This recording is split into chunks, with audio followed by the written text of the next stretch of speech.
Welcome to the Bill Kelly Podcast, critical discussions in critical times. Here's your host, Bill Kelly.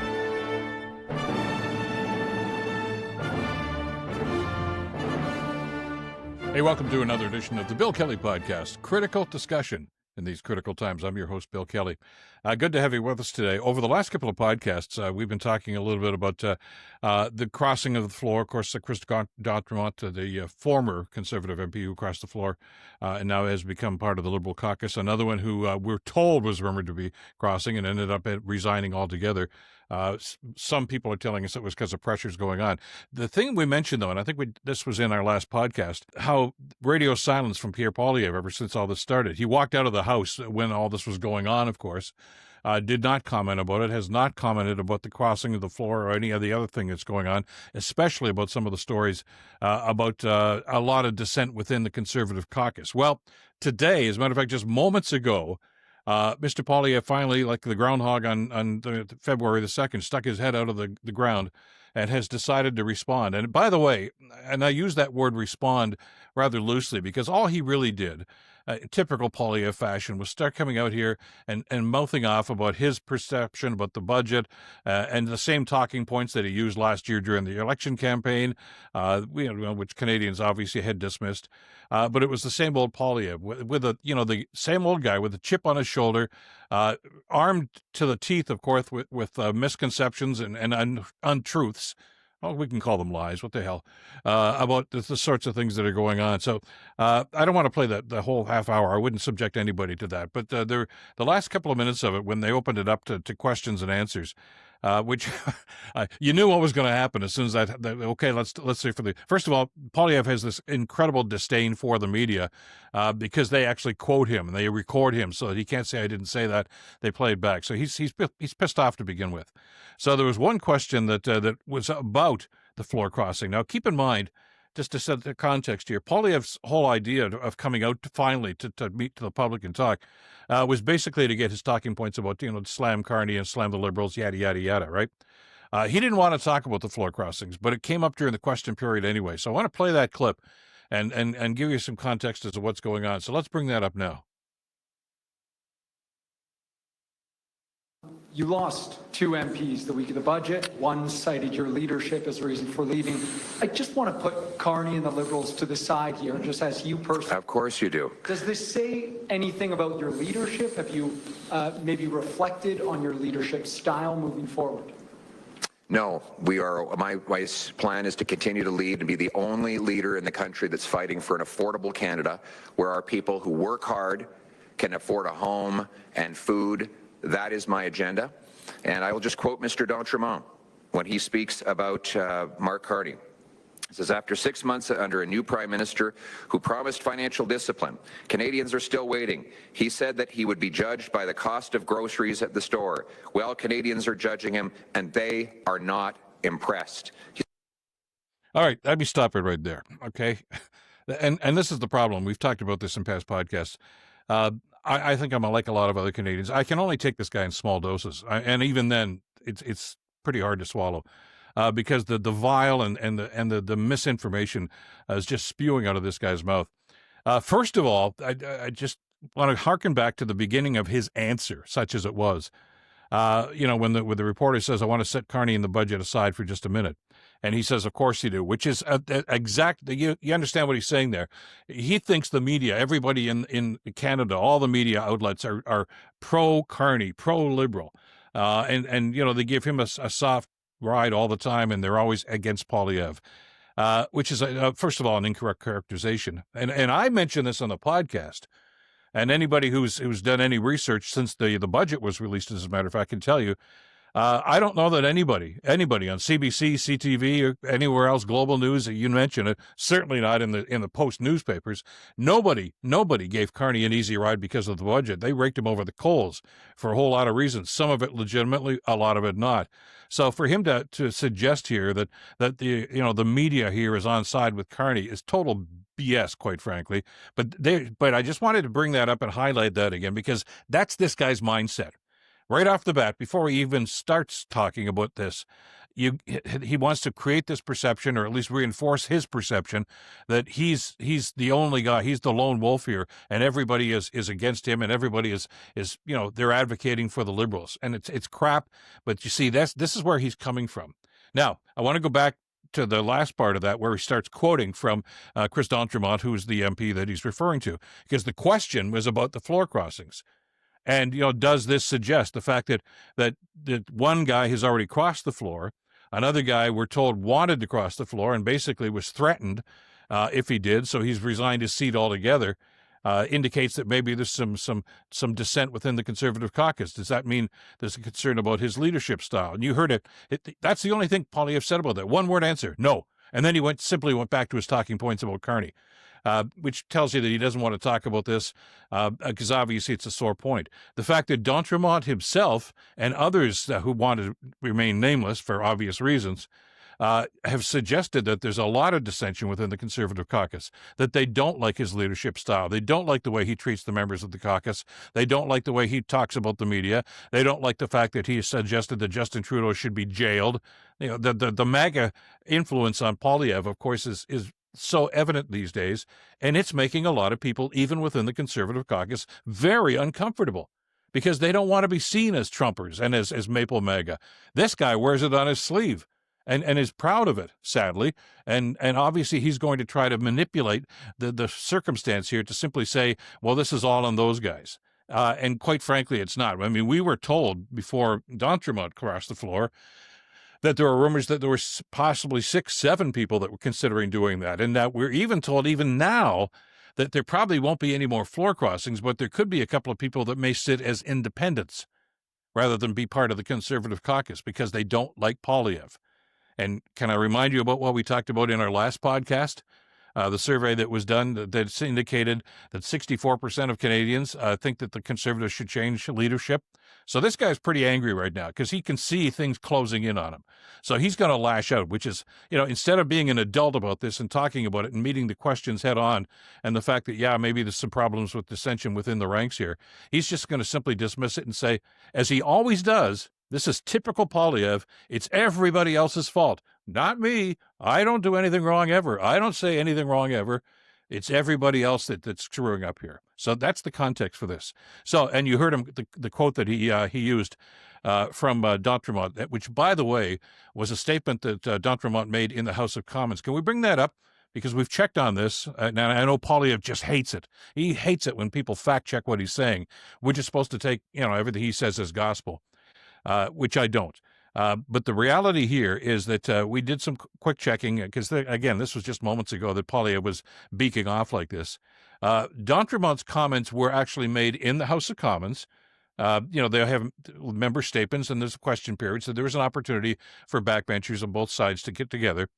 And this was made, we double checked this on September 25th of this year while he was still a Conservative. And he is lamenting the skyrocketing cost of living under the Liberal government. In this statement, d'Entremont says, it is not just policy, it is survival. We need affordable food and called for the repeal of the government's industrial carbon tax to help lower prices, especially on fertilizer and farm equipment. Okay, that's what he said, which, by the way, are the same talking points that Poilievre has been saying, okay? In other words, what d'Entremont was doing here is what he tells all his members of Parliament to do, and that's simply to parrot the talking points that Poilievre mentions. That's the way this guy runs his party, which is probably, I think, another contributing reason why so many people in the caucus are pissed off at this guy, because he doesn't let people think. He doesn't let them talk. He just wants them to reiterate everything that he says. Everything is all about Pierre Poilievre. So these are the comments. And again, as a backbench MP, I can understand d'Entremont making these comments. I've talked to people in federal governments and provincial governments that are constantly told, this is what you will say. You don't get free range or free ride if you're a backbencher. Anytime you stand up, invariably, you're supposed to mention the party's talking points. And that's what d'Entremont was doing. And by the way, since Poilievre brought it up, first of all, as we know, the carbon tax was eliminated by the day that Carney was sworn in as Prime Minister. The other element that he has done here, because he talks about the price on fertilizer, that, of course, is due in large part because of the tariffs that are in place. The cost of farm equipment is because of the tariffs that Trump has put on steel and aluminum. Now, Poilievre is either as thick as a brick or simply doesn't want you to understand that. Okay? Yes, there has been an increase in the cost of farm equipment because it's made of steel. Did you know that, Pierre? You probably didn't understand that since you haven't worked a day in your life aside from handing out flyers during election time. The cost of aluminum and steel has gone up because of the Trump tariffs. Ergo, the cost of the stuff that's in those steel, farm equipment, cars, trucks, that's gone up too. Of course, having lived on government money all his life, he wouldn't understand anything like that because he's had expense accounts ever since the guy got elected. But that's part of the problem. Now, he also doesn't talk about the fact that, yes, there is still an industrial carbon tax on some of the things that farmers use, but there are rebate programs for farmers. And most of those costs are absorbed and they're given back through the course of rebates. They don't want to talk about that. All right, because that actually indicates that the government has put some forethought into this. It's talking points that try to make the government look bad and simply don't seem to want to include too much in the way of factual information here. But that's the way Poilievre works. Anyway, he goes on. That's just about the Dotrimont's thing, okay? And then Carney, of course, is off trying to solve the problems of the Canadian economy right now. As we speak right now, Carney is meeting with his cabinet, and then he's going to be going out west to talk to the premiers about stuff like that. In other words, he's doing his job instead of beaking off like Poilievre is here. But in this particular rant, which is really what it has turned out to be, Poilievre goes on to this and tries to turn the tables, and doesn't do a very good job of it. Let's roll this again for... Are judging him, and they are not impressed. He said this only a few months ago.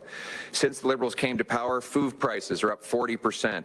We have heard it many times here today. It is deliberate and it is unacceptable. It is inhumane, said Mr. Dotremont, for a G7 country.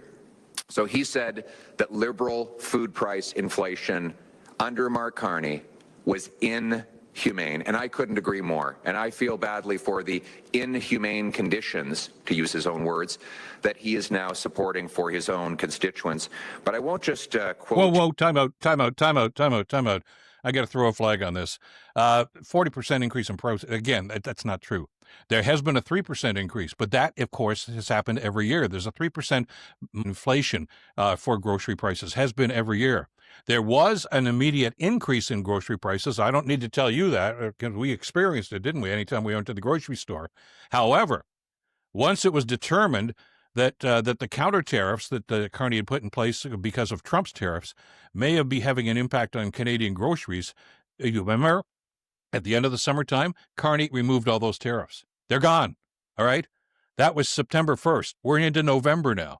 So I got to tell you this. If you find when you go to the grocery store that the prices have not gone down because of the removal of those tariffs, that's on the grocery store. Don't blame the government for that.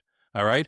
They did not drop the prices the way they were supposed to, because if in fact the rationale for increasing the prices was because of the tariffs and counter tariffs, once they're removed, the prices should have gone down. And if they haven't, you'll go talk to your friendly store manager and ask them. And then they're going to go back to the suppliers. There's a chain of command and a supply chain there. But Poilievre, of course, doesn't want to talk about that. That's another reality that he just wants you to ignore. He wants you to blame everything on government. That if the prices go up, the grocery prices go up, if the cost of coffee goes up, it's not because, by the way, Trump has put tariffs on Colombia too, by the way, plus so he's nailing you there. So the people that make the stuff, then he's making the tariffs increasingly bad over on this side of the border too when we ship it over the border here. So there's a problem there. But he says that's all Carney's fault. It's totally false. All right. There's a problem here because of tariffs, and Trump is the reason for this. The seed of this whole thing starts with the tariff war that was going on, and it's having an impact on grocery prices, on car prices, on just about everything else in this country and many other countries as well. But Poilievre, again, wants you to be oblivious to this. I guess, ignorance is bliss as far as this guy is concerned. He just wants you to think that everything that's wrong with your life, the fact that it snowed too heavily and the plow didn't come in time on your street, well, that's Mark Carney's fault, right? Blame Carney for everything. And I guess there are some people in this country that are naive enough to believe him. I'm not one of them, and I hope you aren't either. All right, let's roll on and see what else he's got to say.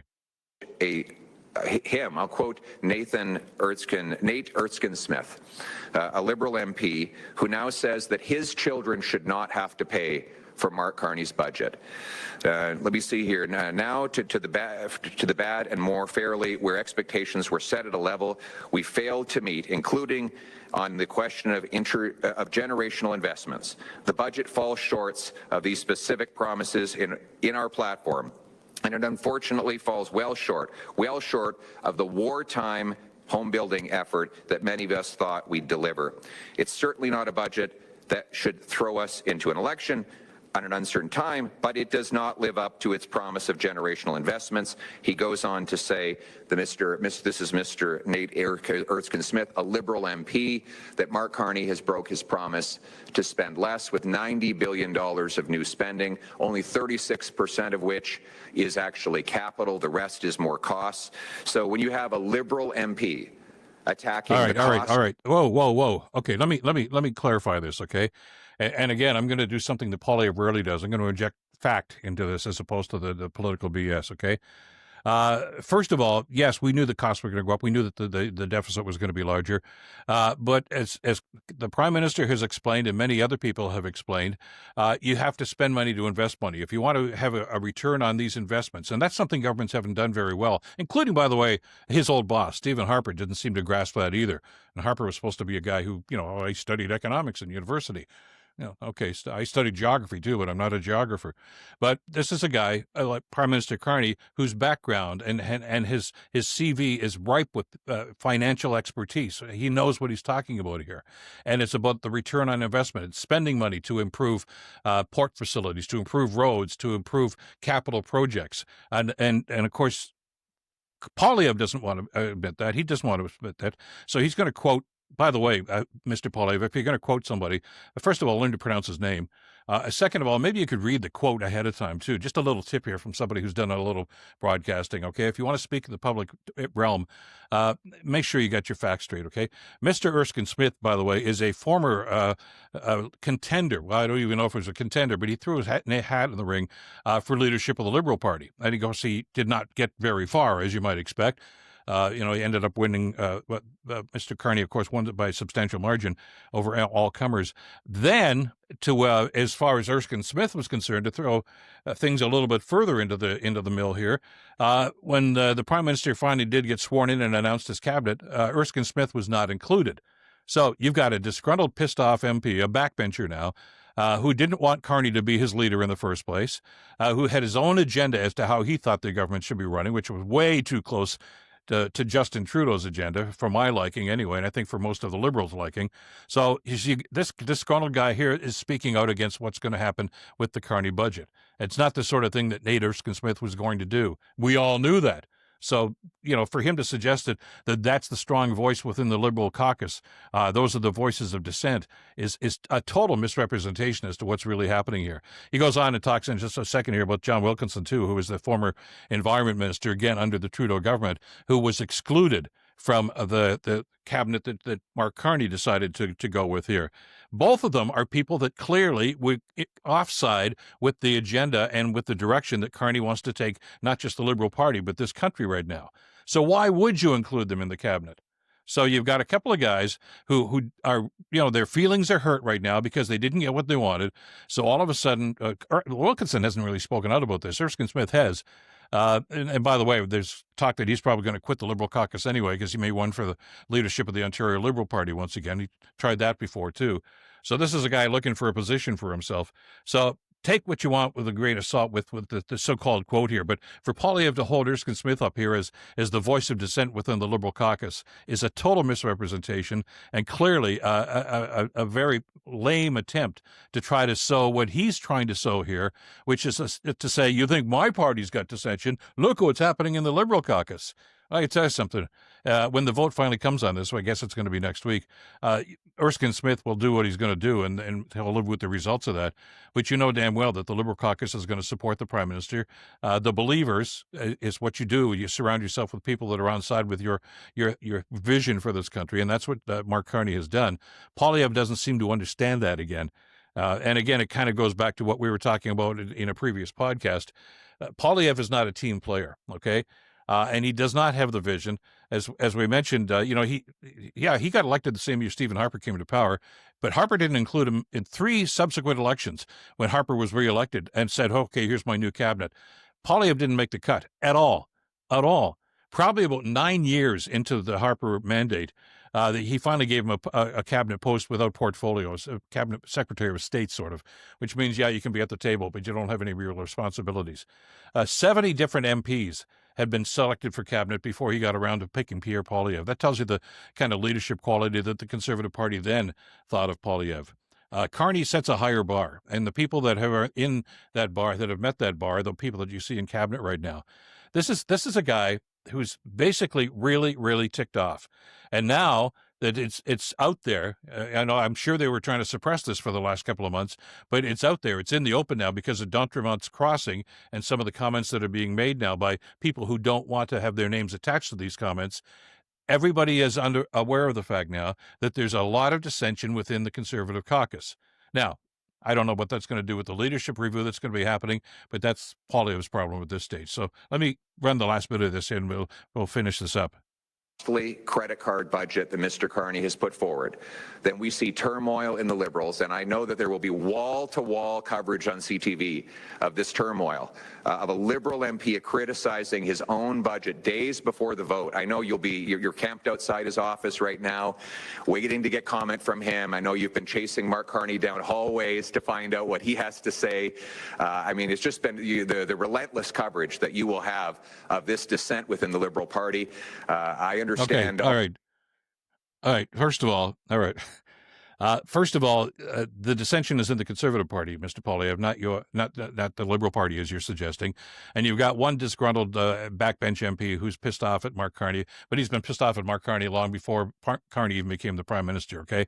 So put that into context. And he doesn't agree with the agenda. Well, no, of course, because he's a Trudeau cabinet minister, a former cabinet minister anyway, in the former Trudeau government. So put that.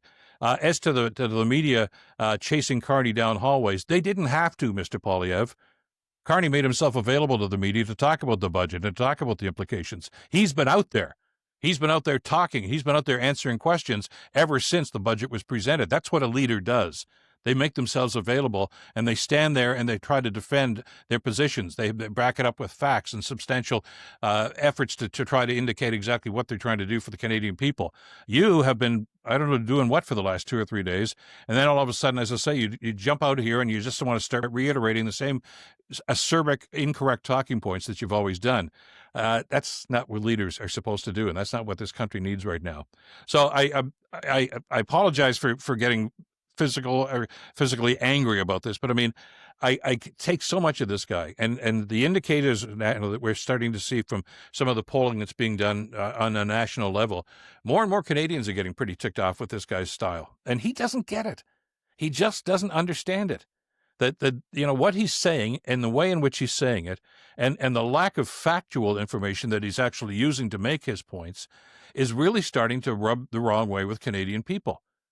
And I'll tell, as I said before, to my conservative friends, and yes, I do have conservative friends, this is not the sort of guy you want to have as a leader, and he's sure as hell not going to be the sort of guy that's going to attract enough support for your party to gain power again, and for a guy like that to become Prime Minister. We don't need that sort of aggravation, and Canadians of all political stripes are starting to see that for the reality that it is right now. And I hear from you, and I appreciate that. We always talk about the feedback that we get here on the podcast, and the comments are always welcome, and they're educational too, and I find them to be very informative, because I'm hearing from an awful lot of people who identify themselves as conservatives, long-time conservatives, sometimes first-time conservatives, who have said, you know what, I wish I could have my vote back.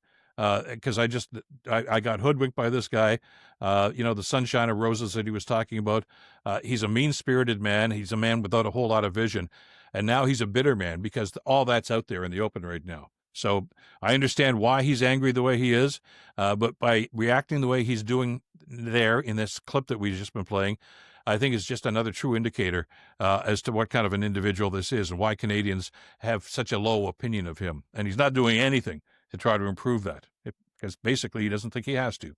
Anyway, let's leave it for there, and I'm sure we'll have a lot more to talk about in some of the other comments that are going to come in the next couple of days, because they are going back to work in a couple of days next week, and I'm sure there's going to be some sort of a vote about the final vote, I would think anyway, about the budget. That's it for the podcast for today. If you're watching on YouTube, great to have you with us. Please hit that notification bell for us, would you please? And thank you to everybody who's subscribing.